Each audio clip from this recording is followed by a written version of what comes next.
Hello, and welcome to the Gradual Report. What are you doing over there? My name's Danny. I'm trying out this new hair shampoo. It's not working. Today, a special Traveler's Edition, Hong Kong, Part 3. 3 is brought to you by Ryan Ebert, Borislav Zozo, Milica Jelenic, Boris Vucic, and Jacob Kulkul. So cool. With their continued support, I am able to subsist on a diet of rice and beans. And now, if you'll join me, a look at Hong Kong through the eyes of a homunid. Humanoid. I believe it was British author Mary Ann Evans, under the pen name of George Eliot, which she used in the 1800s because she wanted her work to be judged on its merits, as opposed to on the fact that she was a woman. So under the pen name of George Eliot, Mary Ann Evans wrote, "Adventure is not outside a man, but within him."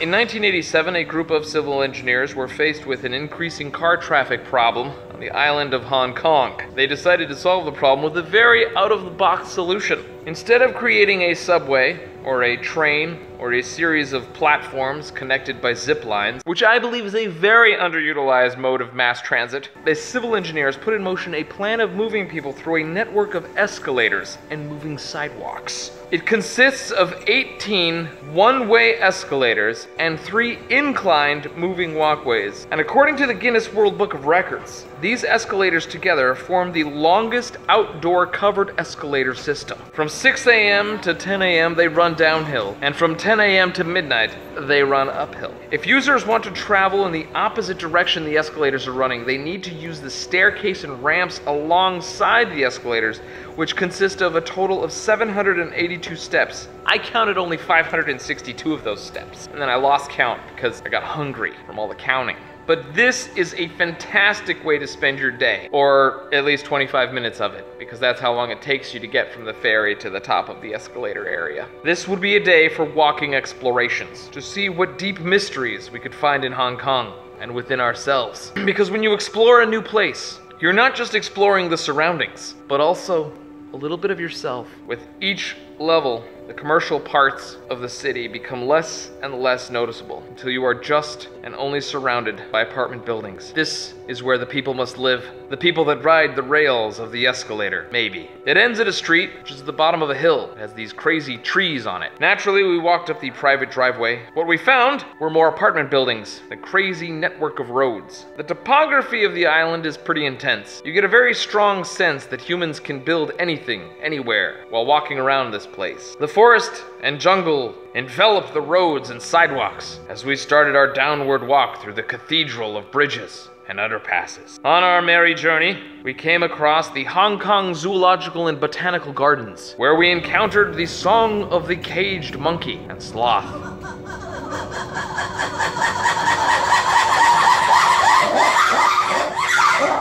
By this point in the day, the sun was setting, and the animals that had been sleeping all day decided to have a bit of a scream at the sun as it went down. I wonder if it helps.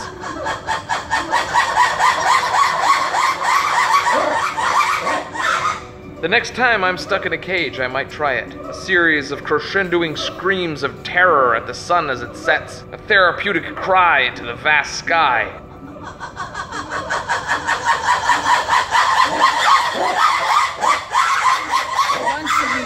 Waging war against the silence and inevitable darkness that comes with every night. Or maybe they were just complaining about the food. It's impossible to tell. I do not speak monkey. After a few photos near a fountain and failing to capture the giantness of skyscrapers in Hong Kong, I found myself hungry, sitting on a plastic stool in the street in Kowloon, looking at a menu that did not pay a photographer to embellish their meals. I decided to try the Feng Chung dumpling. The lady wrote some incomprehensible chicken-scratching lines on a piece of paper, and within a few short minutes, the food had arrived, hot from the boiling mass from which it was inevitably drawn. Anna Marie was the first to try it. Apparently she wasn't that hungry, so it was up to me to make my own assessment of the grubs.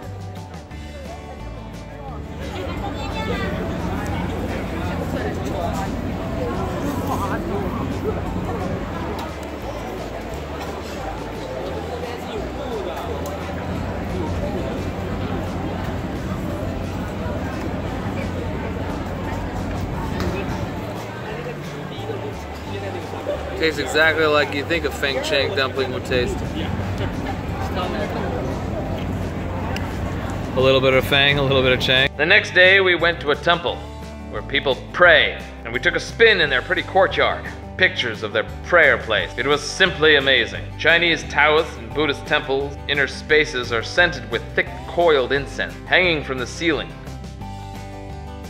This temple, as it happened, was near the Hong Kong International Museum of Toys, which I found on my fancy map. It was just the type of place that I wanted to see. You can get a real sense of the people and the toys that they play with. We walked to the building. The building had a weird sign that seemed to make it like it was there, but it also made it seem like it was a trap. The place had the same feeling you get when a windowless van pulls up next to a playground and a weird old guy gets out and starts offering candy to the kids playing by themselves. Anna thought we were going to be drugged and have our kidneys stolen, and she more or less refused to follow me up the staircase into the building. She obviously didn't understand that there were toys at the end of this line. I went up and down the stairs like a bloodhound on the scent of a missing child in a forest near a mobile home park. But I never did find the toys. I did find a closet though. We found Closet it here in the hallway. And Ray's having none of it. Peeked in the little peek hole, the little crack, and looked like someone just folded a bunch of carpets and stuff. So yeah. There goes that. What did we learn? Women are less likely to walk down a dark alley than men if there are toys promised to them. I think it has something to do with the way we were raised. Girls are always told, be careful. Guys are always told, get the toys. After that, we spent some time in an elevator going to the top of some other place and looking down at all of Hong Kongulars. You gotta get the toys. I knock on the doors because I want to get the toy. After that, we went to the Scientific Museum, which was closed under renovation. But they did have a movie playing about space travel in 3D. So we got the headphones that were in English and the glasses. We watched a movie about the future of NASA. What I'm gonna leave you with here is the Symphony of Lights skyscraper laser show thing that they do on the Hong Kong skyline.